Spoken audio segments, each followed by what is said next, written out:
Welcome to episode 835 of CXOTalk. I'm Michael Krigsman, and today we are talking about digital transformation at IKEA. They are the world's largest furniture brand. We're speaking with Parag Parekh. He is the Global Chief Digital Officer of IKEA Retail. Give us some context and tell us about your work. I am heading digital here at Inca Group, which is the largest franchisee for IKEA, also sometimes referred to as IKEA Retail.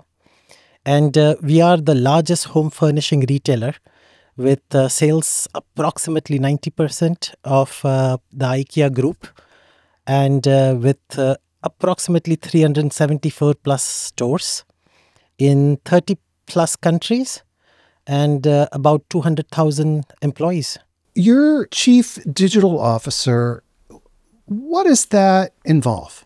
It's really being responsible for the digital agenda for IKEA Retail and the Inca Group of companies, but also that goes right from, if I say, the basics into our stores, but also to anything that we need to develop to meet our customers, help our coworkers, and look from a supply chain perspective. So it's literally the end-to-end digital agenda and the digital transformation within the group itself. When you talk about the digital agenda at such a large organization in retail, which is changing so dramatically, can you give us an overview of what that agenda actually is? We originally started as being a cash and carry retailer. So if we look at the stores as we know it, we called it the big blue boxes. They are going through a fundamental transformation. So all digital capabilities that we have had existing in our stores, all new ways and customer meeting points in terms of how we'll reach out to our customers, be it our web, be it our app.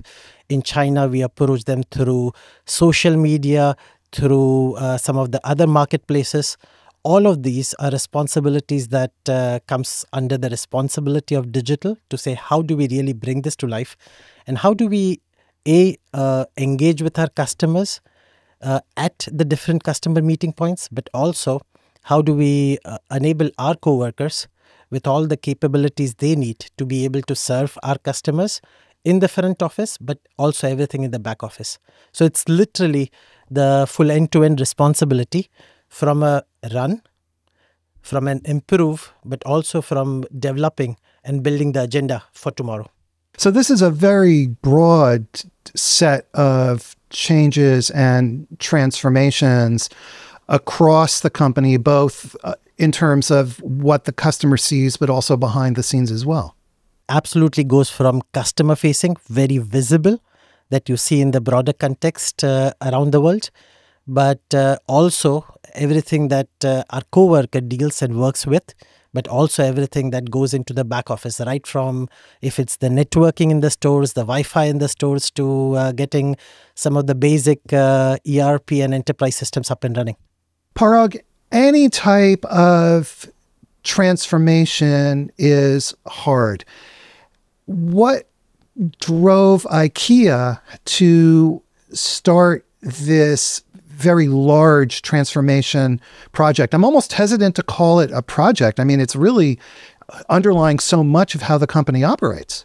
If you look at IKEA, IKEA has had 80 years of history behind us. And for a large part of the history, we were the disruptors. We started with as a mail order company, if I may say so, in 1943 with our founder Ingvar. And literally, he started with a mail order and a catalog where he started reaching out to a small community in Sweden. And from there on, he identified there is a huge opportunity, and we had the first store that opened in 1953. And since then, we have seen IKEA Retail grow, of course, in Sweden, but also in different parts of the world. And if you look at it, we continue to keep disrupting the retail world. If you look at the definition of flat pack, if you look at the concepts of having a small aunt to bring the young customers into the IKEA stores. If you look at the restaurants, to help with our customers on their journey during their customer shopping, all of these were ideas that probably went way back in 1970s, 1980s, and fundamentally disrupted how the customer journey could look like. And you, of course, have heard about all of the inspirations, the showroom setups that we have in the IKEA store that you walk through to really experience life at home and really get a feel of how your life at home could look like. So we really were disrupting how retail needs to be, and more importantly, setting the stage of how retail of tomorrow would look like. But at the turn of the century, we also saw that customer behavior started changing. The rise of the smartphone in 2005 and then going into the decade of 2010. And all of a sudden, we realized that customers are probably wanting to meet in different places. And this is where the disruptor, IKEA Retail, started getting disrupted. And already by 2015 and 2016, there was a strong realization that IKEA will need to relook what had been successful historically needs to be adjusted to how customers are wanting to meet us in the reality of the time. And this is when there was a strong need and a realization that we will need to figure out how we adapt from being a cash and carry brick and mortar retailer towards really being an omnichannel retailer, which means really start putting the basics and the foundations. And we were very late to the game. But this is where in the last 6 to 7 years, we have come a long way, put the foundations in place, but also really caught up to our journey of how do we really go from cash and carry to omnichannel retailing. So really, it was the customers that really triggered to say, we need to change, we need to adapt. And this is where IKEA was disrupted. And that's where we said we need to undertake digital transformation and really put it at the heart of changing how we want to meet our customers going forward. From IKEA's standpoint, what then is the difference between customer interactions on a retail level or a brick and mortar level versus through the app? So there's a difference in how customers relate to you, but there's also a mindset difference as well. At IKEA, we always say, love your past and create the future. And we really believe the store is the heart and soul of IKEA. And we really put store and our products at the heart and soul of IKEA.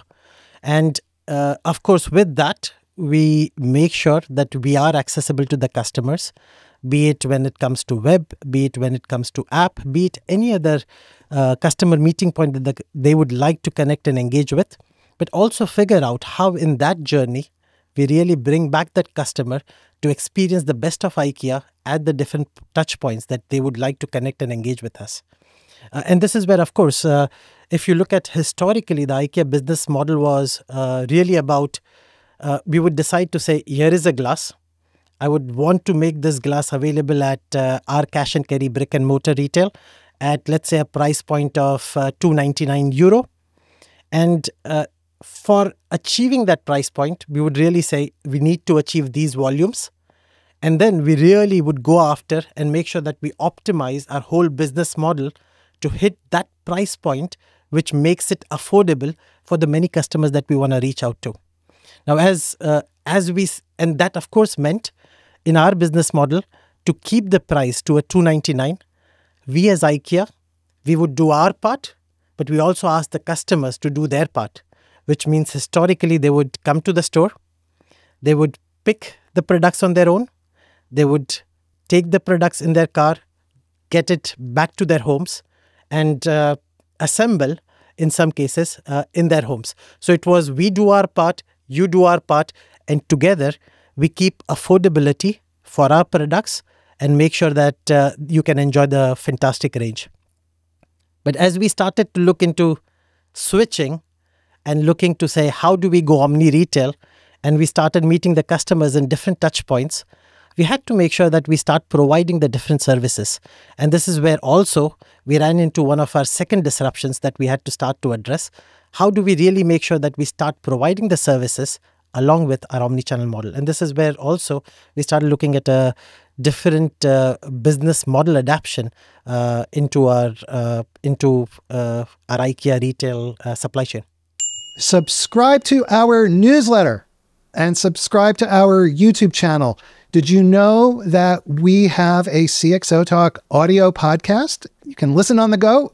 So there's a set of core IKEA values or approach to working with the customer, sort of core customer relationships. And you wanted to adapt to this new form of interaction, meaning digital, while keeping intact those core values and culture, essentially.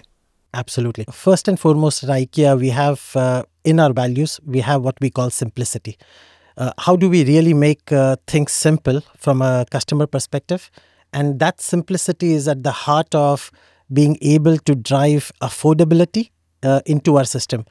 The other thing which is very much at the heart of our business, which is very Swedish also in a sense, is the aspect of togetherness. To say, to get to serving our customers the way we would like to, with our three principles of affordability, accessibility, and sustainability, we would need to work together towards that goal. And the most important that we have always had been applying is how do we constantly renew and how do we constantly improve? There is always an opportunity to do better than where we are today. And this is something that we continue to bring as we looked into the transformation into omnichannel retailing. We had to, of course, we adapted to the new omnichannel world in the different touch points, the web, the app. But then we had to go back and constantly look at what does this mean from a supply chain perspective?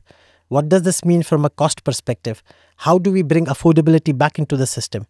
And that meant we clearly had to work together across different functions of our business, but also we had to make sure that we constantly renew and constantly continue to improve and really lead by example on this one. So all of these are, values which have been true and clearly something that we have been bringing together. We have a very interesting question from Twitter. This is from Arsalan Khan, who is a regular listener. And Arsalan, thank you always for your great questions. And Arsalan says this: did IKEA need to change its culture based on feedback from external and internal customers? And did you add new strategic objectives as you were going through this transformation? We love our past, and culture is something we truly believe had been what has helped us to be successful in the last 8 years. And this is something that we hold. Our culture and our DNA is something that we hold true. And to the aspect of we changed almost everything excepting our culture and our values. And this is something that we continue to bring forward with, of course, having a growth mindset in terms of what needs to change on our business model to be able to adapt. So to give you a very concrete example, and Michael, we were discussing earlier, as we also adapted our business model from cash and carry to brick and mortar, to omnichannel, we also wanted to figure out how do we get closer to the customer.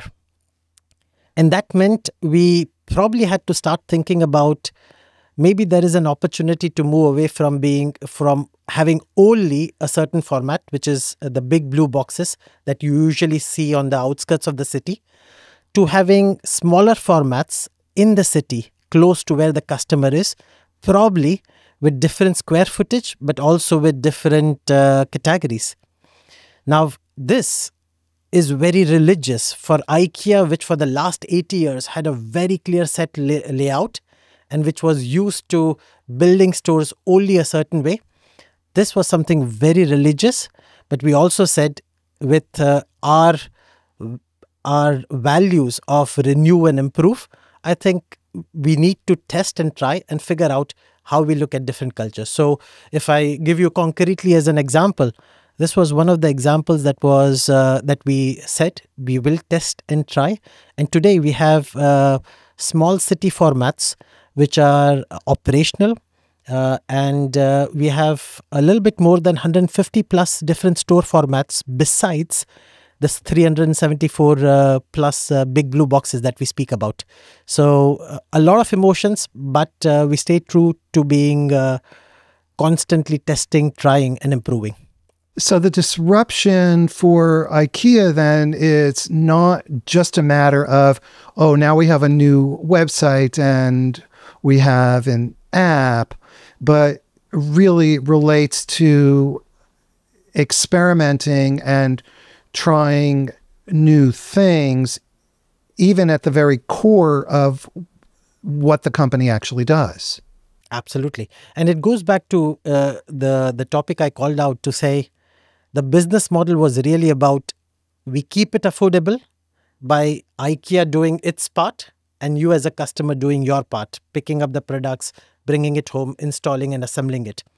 But now in the new world with the web and app, we also had to figure out to say maybe in some cases the customer wants a click and collect, the customer wants us to ship it home.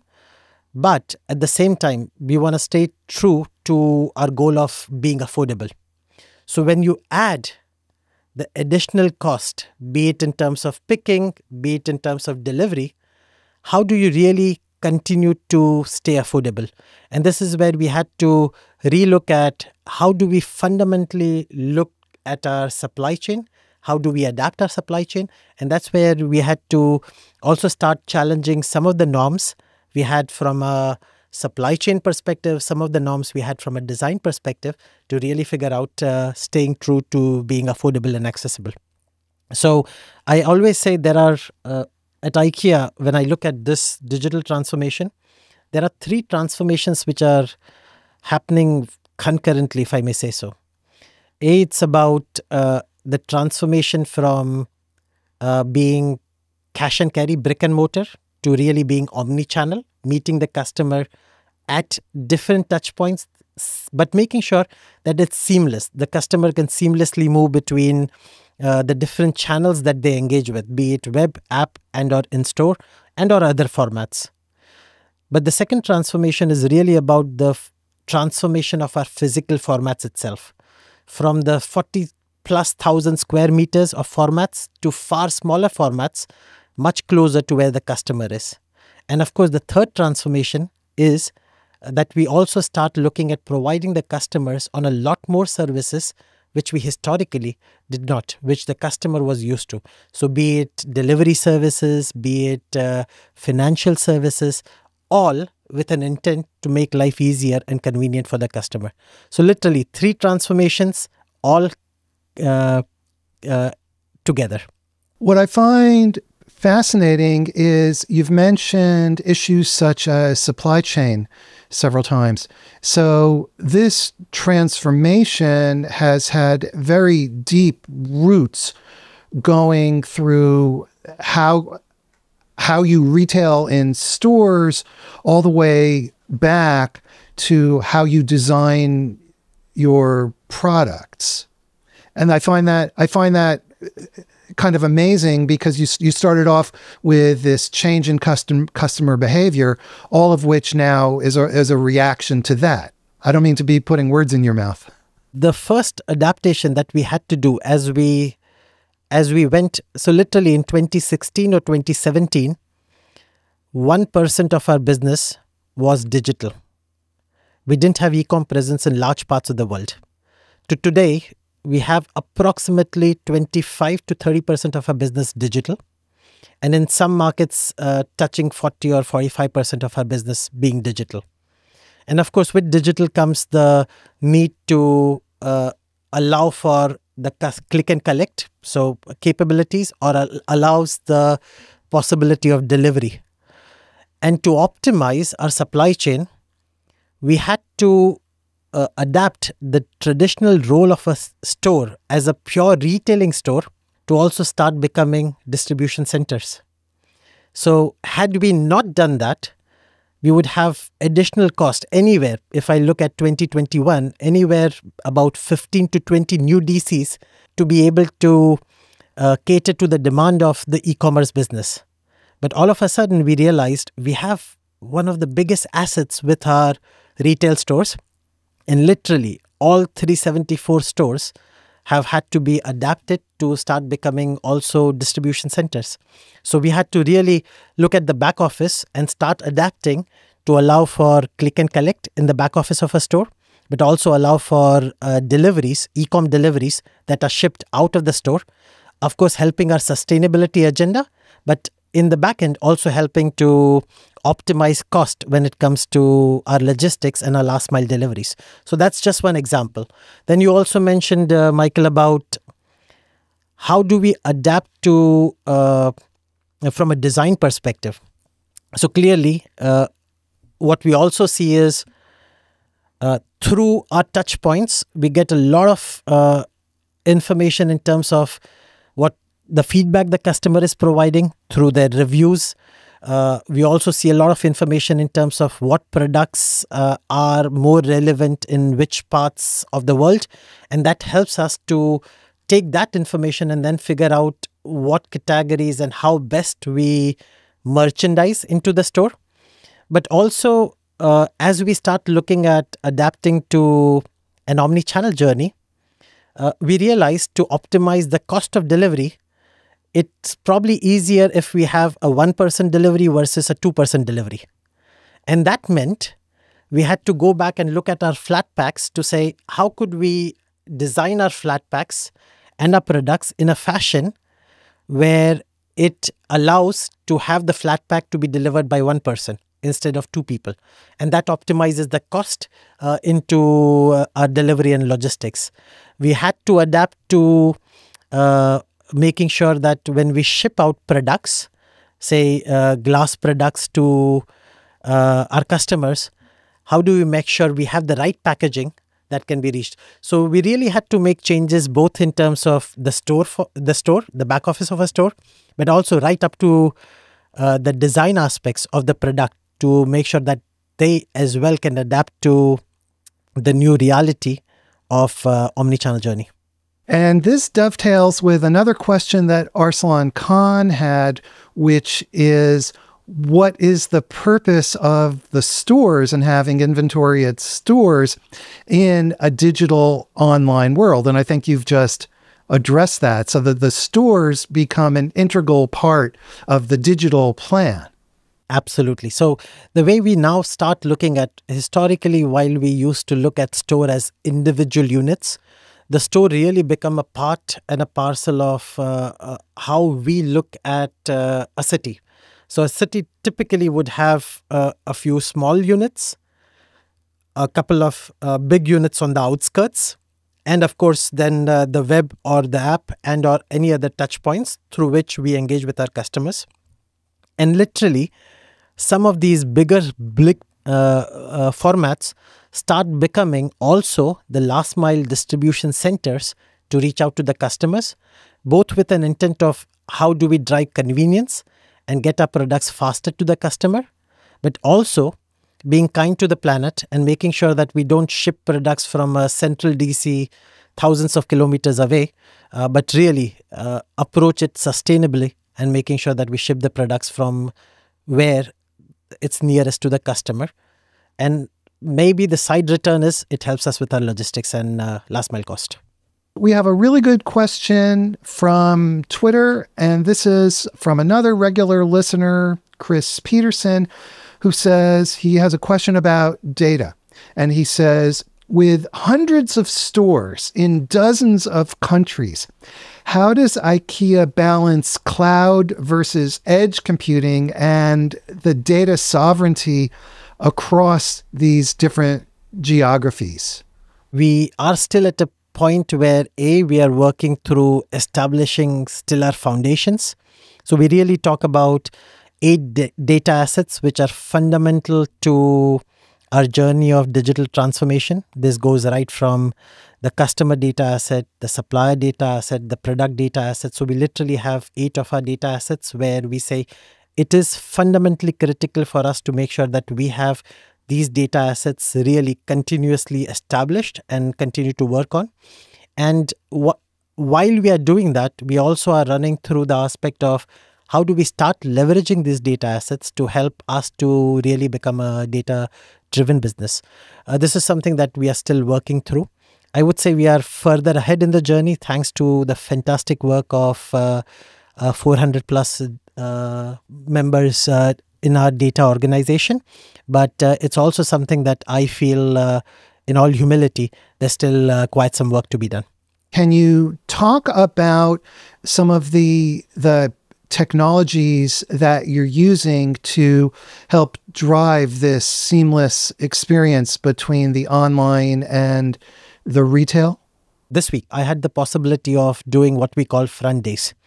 And it's a very interesting concept. Maybe I take a 1-minute diversion before I come to the question itself, where everyone who works in a corporate office and or otherwise takes a few days where they actually go into a store and experience different parts of the store to really pulse and feel how it is on ground, to experience what the co-workers feel while meeting the customers, but also in the back office. And of course, as a part of one of my front days this week, I had the opportunity to be part of a meeting and spending time with the sales manager who is sitting in the store and being responsible for what we call the HFB, which is our living room. And this is in Malmö in Sweden, where the store is. And one of the very interesting input that she shared is she has access and information in terms of what are the top seller list that we have on living room that customers are looking at and that customers are really browsing while being online in our web and the app. And historically, that information was never used to say, how should you best merchandise in that setup? But she is now using this information to figure out what are the best products that she should essentially set up in the living room. She has that linked to what the customers are talking about in terms of the reviews which are available online. And of course, she uses this to then also decide different combinations that she could, merchandise in store. So this is one of those examples where she uses this information to drive how best to set up and merchandise her store. But we also have had others where, based on data and based on inventory availability, we also have had to adapt how we showcase and look at things from an online world perspective. So somewhere back in 21, when we had supply challenges across the globe, for certain bed frames, we got information that the slats which really help hold the mattress are not available. And that would mean it's impossible for us to be able to start looking at figuring out to not be able to sell specific articles which use those slats. And of course, we use this information from an inventory availability perspective to start figuring out how do we merchandise differently and how do we sales steer customer to products which are available versus to products which are using slats which are not available. So those are just two examples of how information from online helps and can be leveraged to engage offline, but also vice versa, the other way around. Differently, maybe it's data, but it's more in terms of what we see with AI. Most recently, we in 2022, we went live with what we call IKEA Creative. And it's a complete new experience of how we want our customers to experience how they should home furnish. And we started seeing that customers start with the home furnishing journey at their home. They experiment with taking a scan of their room. They experiment with putting products into their room, but they also save this design. And when they visit the store, they bring the design along with them to maybe in some cases continue the journey with planning services. So this is where also we have started seeing that customers are really telling us how they would like to use some of these capabilities and what are the possibilities in terms of, and as IKEA, we are taking cues from our customers and really adapting how the experience needs to be adapted. We have a couple of questions from Twitter now, both from Arsalan Khan again and from Elizabeth Shaw, who are asking, how does AI change the company's digital transformation? And can you give some examples? I think everybody's really interested in AI and also in this whole question of the types of data. And Arsalan is also asking what kind of new data are you collecting and how does all this enable transformation, what you were just talking about. So going back to AI. Our vision is really about creating a better everyday life for the many people. So if I take the example of how a typical customer journey in the new omnichannel world historically used to be, it literally was, here is Michael. He has a specific need. He browses through the IKEA catalog in a web or a app. He selects a sofa. He selects a few other articles. He puts it into the checkout. He transacts. He checks it out, either picks up from the store or gets it delivered home. So this is typically how the customer journey had been. But sometimes it's about Michael is not necessarily trying to purchase a sofa, but he's really wanting to figure out how does he change his experience at home. So we decided to say maybe there is a different way of looking at things. So instead of the transaction, what if we give Michael the possibility of literally first experiencing how that sofa would look like and feel like in their home. And this is where in 22, as I mentioned, we launched IKEA Creative. And IKEA Creative was literally with a few swipes, you are able to take a scan of your room. And then with AI, we really allow you to erase some of your existing furnitures and then place the sofa in your living room to figure out if this is something that fits your style, that fits your taste. And if yes, then allow you to check out and buy the product. We are now taking this a level further because when we did this, the assumption also is that Michael is very good when it comes to life at home in terms of the design experience and how best to style your home. But maybe I personally realized when I did my home, I had to go back and ask for help on planning services. But what if we can democratize this and make planning services available for every person that engages with IKEA? What if I ask you a few questions in terms of what's your taste, what's your style, what does your budget look like from an affordability perspective? And based on that, once we have a scan of your room, already make a first few proposals to say, here is how 5 different versions of how IKEA can help shape your life at home. Here is how your living room could look like. And if you decide that picture number 3 is much closer, we then continue our conversation to allow you to either adapt that using AI or really go to the next stage.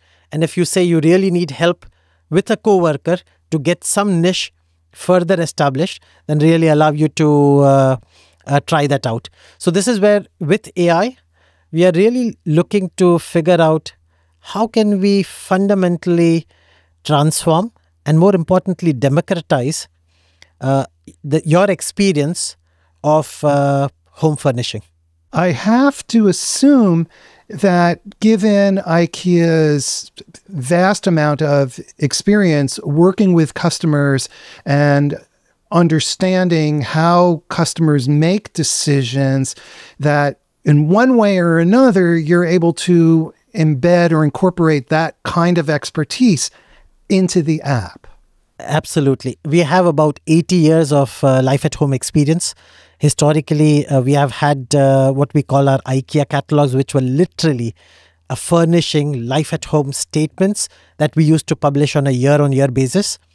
This is tremendous amount of information that we have in terms of what's the best in terms of affordably and sustainably styling your home.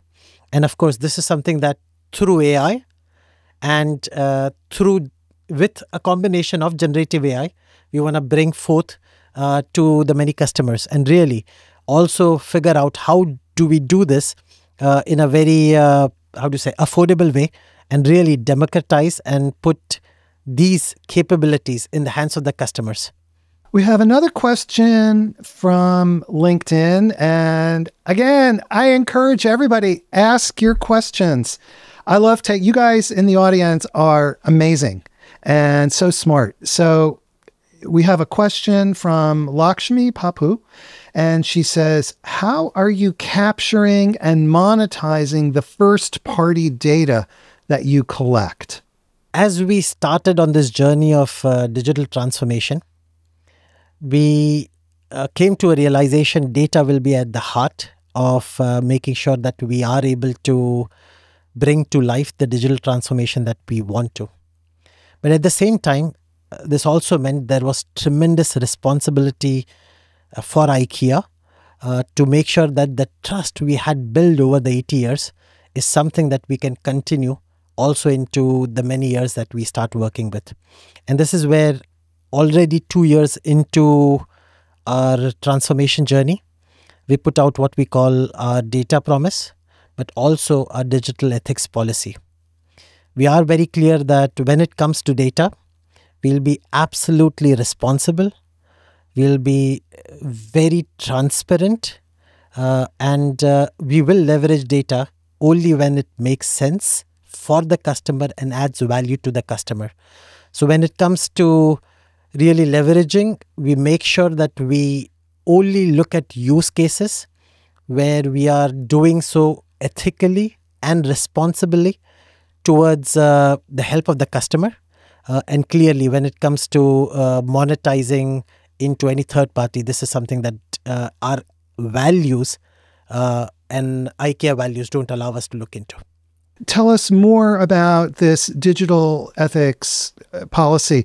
And by the way, I also recognize that her question was a little bit of a trap because she made the assumption in her question that you are monetizing this first-party data.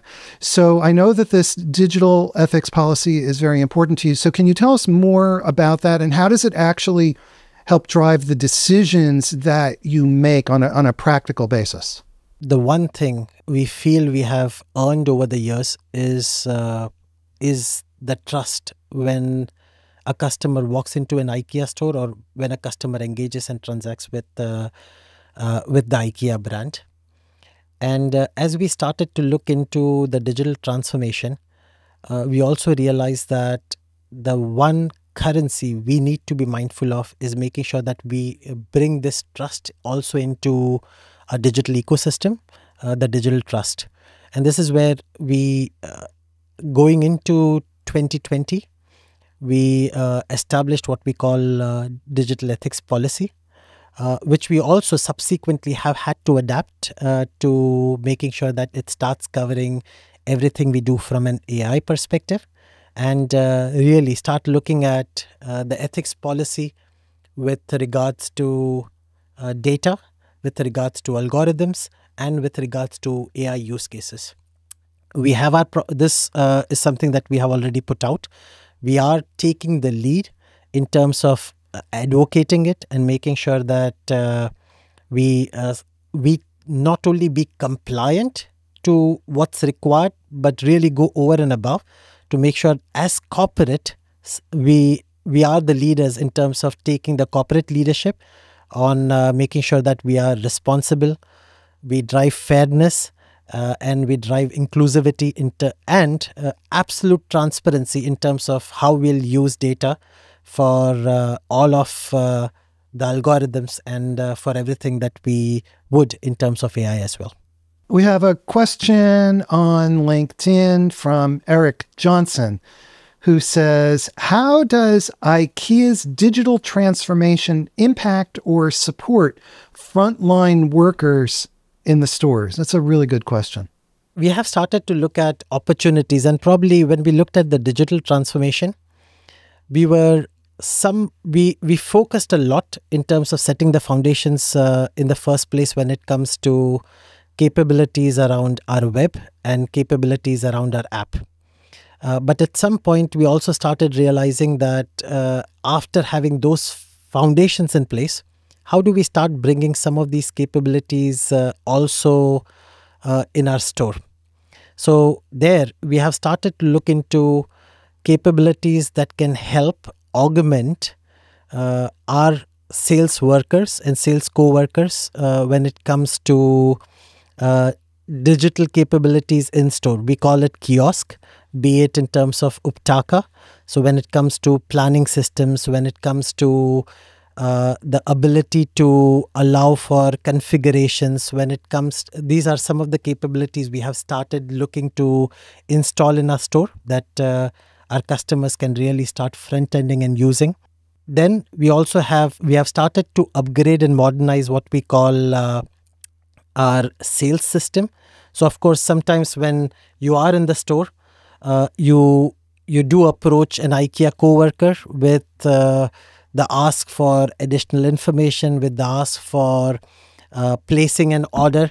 And these are some of the systems where historically they didn't necessarily have all of the modernized technology to be able to do so in a quick and an efficient manner. That's where we have looked to figure out how do we start modernizing some of those capabilities in what we call as Salya Pro. And these are capabilities we have started to roll out to different parts of the world. Also on the back office, we are starting to look into what are the opportunities that we can to help our customers to pick better, to help with their picking route optimization. How do we make it easier to realize that when a customer is there for picking up a click and collect, they are informed, they are able to service the customer in the very best way. So a lot of development that's currently ongoing, both in terms of customer-facing digital in-store, but also in terms of the back office. And in many cases, we are also trying to say, could we put some of those digital capabilities back into the hands of the customer so that it does not engage our coworker? So one of the most recent developments we have gone live is the app in-store version of the app, where now customers can really get a lot of information about events happening in the store, products in the store, and can literally also use their own phone to drive what we call scan and go. And literally that frees up co-workers' time to really focus on meeting the customer and servicing them in the very best way. So again, this is all driving towards creating a seamless experience for the customer, regardless of how they're interacting with IKEA, whether it's through the physical store or through the app or what the website, what have you. With an attempt to say, how do I optimize the ability for coworker who traditionally used to do a lot of tasks that I can actually help digitize or automate, and in the process help free up his time to really focus on attending to the customer versus attending to the tasks that he or she historically would have had. So it's both ways. How do I improve the customer experiences and digitize in store? But it's also about how do I free up the coworker to really focus on what matters, which is the customer in the store. Arslan Khan comes back yet again with an interesting question about AI and data. He says when it comes to AI, there is so much gimmickry out there. And so how do you make the design decision, essentially, of where to apply AI in a meaningful way, as opposed to just, oh, we're using AI because, we have to use AI and everybody's talking about AI. A lot of the organizations had been using AI, maybe the traditional aspects of AI already since 2018, 2019. But ever since the emergence of generative AI, it's become the poster boy, if I may say so. And there's a lot of hype around it, which really, as organizations, you need to figure out how best you approach. But we have been very mindful in terms of how we start looking at AI and how we also approach AI.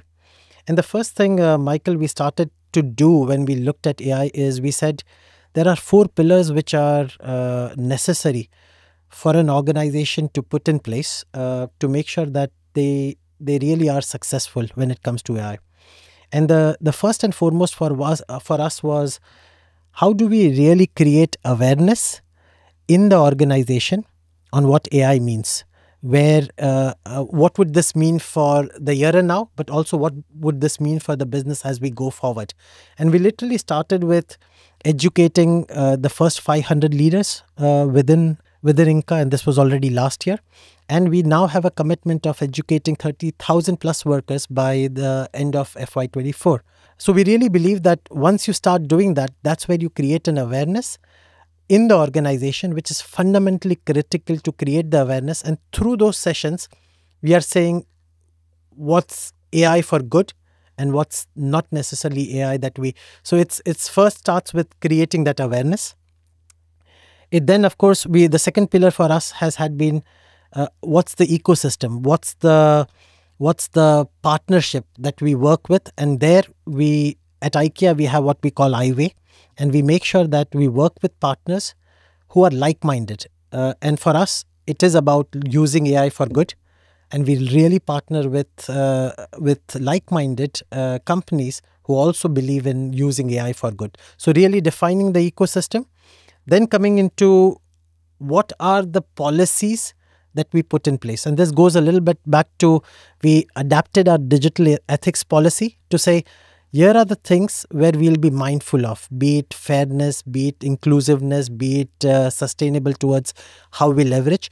And this is something that we publish and also started educating the organization to be ready to be compliant to some of the laws that are coming in different parts of the world, but more importantly, to also start going over and beyond of that compliance.